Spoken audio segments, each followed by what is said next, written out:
perkenalkan, nama saya Zakia Absari, kelas NR3, jurusan PG PAUD.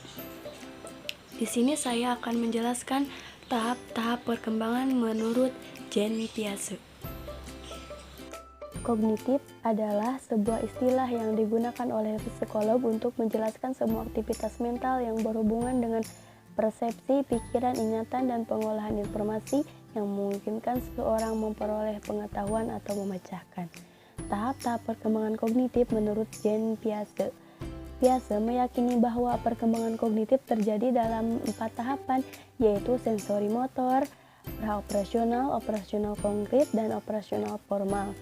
Sebuah tahap sensori motor terjadi dari kelahiran sampai 2 tahun. Pada tahap ini, bayi menyusun pemahaman di dunia dengan mengoordinasikan pengalaman indera mereka seperti melihat dan mendengar gerakan mereka.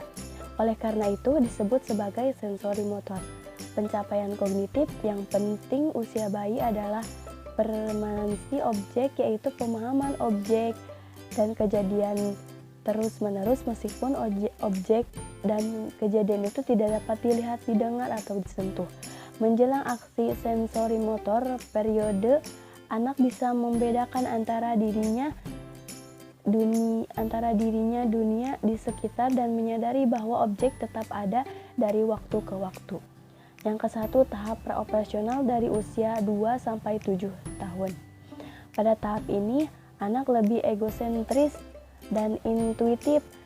Pemikiran praoperasional dibagi menjadi 2 subtahap, yaitu simbolis dan pemikiran intuitif. Sebuah tahap fungsi simbolis dari usia 2-4 tahun. Pada tahap ini, penggunaan bahasa mulai berkembang dan bermunculan sikap bermain adalah contoh dari peningkatan pemikiran simbolis. Anak kecil mulai mencoret-coret gambar orang, rumah, mobil, awan, dan benda lainnya.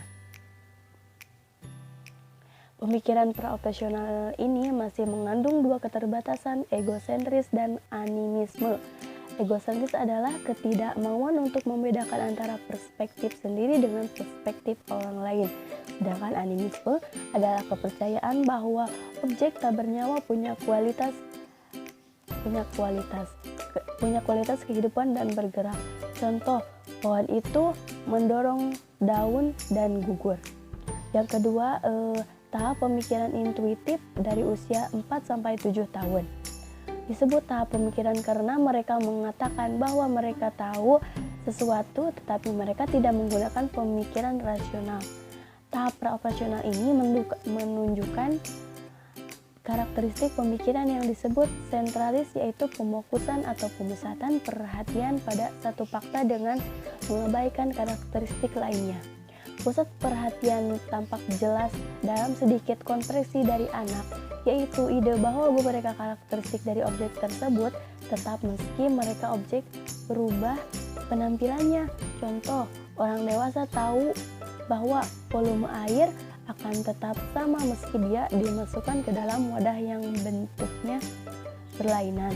Tetapi bagi anak kecil tentu tidak. Menurut Piaget, anak pada tahap praoperasional juga tidak dapat melakukan apa disebut operasi, yaitu representasi mental yang dapat dibalik atau reversible. Contoh, seorang anak kecil mungkin tahu bahwa 4 tambah 2 itu sama dengan 6, tetapi tidak tahu kebalikannya, yaitu 6 dikurangi 2 sama dengan 4 adalah benar. Yang ketiga itu tahap operasional konkret dari usia 7-11 tahun.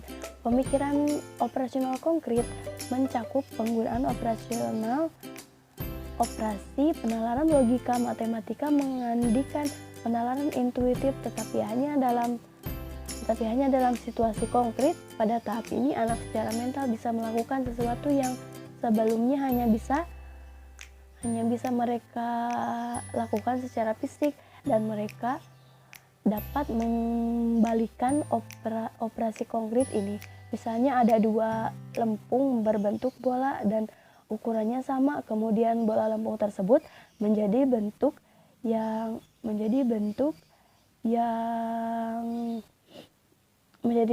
yang panjang dan ramping. Anak itu Ditanyai lempung mana yang lebih banyak, yang berbentuk bola atau yang panjang. Jika anak itu berusia 7 atau 8 tahun, kemungkinan besar mereka akan menjawab bahwa jumlah lempung di dalam keduanya itu berbentuk tersebut adalah sama. Tahap ini juga seriatization, yaitu operasi konkret yang melibatkan stimulus pengurutan di sepanjang dimensi kuantitatif seperti panjang. Contoh, seorang guru meletakkan 8 batang lidi dengan panjang yang berbeda-beda secara acak di atas meja. Guru kemudian meminta murid untuk mengurutkan batang itu berdasarkan panjangnya. Pemikir operasional konkret dapat secara bersamaan memahami bahwa setiap batang harus lebih lama dari batang sebelumnya atau sesudahnya. Harus lebih pendek dari sebelumnya. Aspek lain dari penalaran tentang hubungan antar kelas adalah transitivity, yaitu kemampuan untuk mengombinasikan hubungan secara logis untuk memahami kesimpulan tersebut. Misalnya dalam kasus batang lidi tadi, 3 batang berbeda panjangnya. Yang A adalah yang paling panjang, yang B panjangnya menengah, dan sedangkan C adalah yang paling pendek. Yang ketiga yaitu tahap operasional formal dari usia 7 sampai 15 tahun. Pada tahap ini, individu sudah mulai menilai pengalaman di luar pengalaman konkret dan menilainya secara lebih abstrak. Idealis dan logis. Pemikiran konkret operasional perlu melihat elemen konkret A, B, dan C untuk menarik kesimpulan bahwa jika A sama dengan B dan B sama dengan C, maka A sama dengan C. Malah pemikir operasional formal dapat memecahkan masalah ini walau hanya disajikan secara verbal. Selain memiliki kemampuan abstraksi, pemikir operasional formal juga punya kemampuan untuk melakukan idealisasi, dan kemungkinan pemikir idealis ini bisa menjadi fantasi atau hayalan. Banyak remaja tak sabar terhadap cita-citanya mereka sendiri. Mereka juga tidak sabar menghadapi masalah untuk mewujudkan cita-citanya itu. Egosentrisme juga muncul dalam masa remaja. Egosentrisme pada remaja adalah kesadaran diri yang tinggi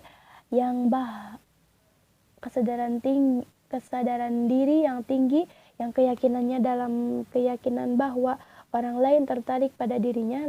Remaja yang dia tertarik pada dirinya sendiri. Egosentrisme pada remaja juga mencakup perasaan bahwa dirinya adalah unik atau berbeda dengan orang lain.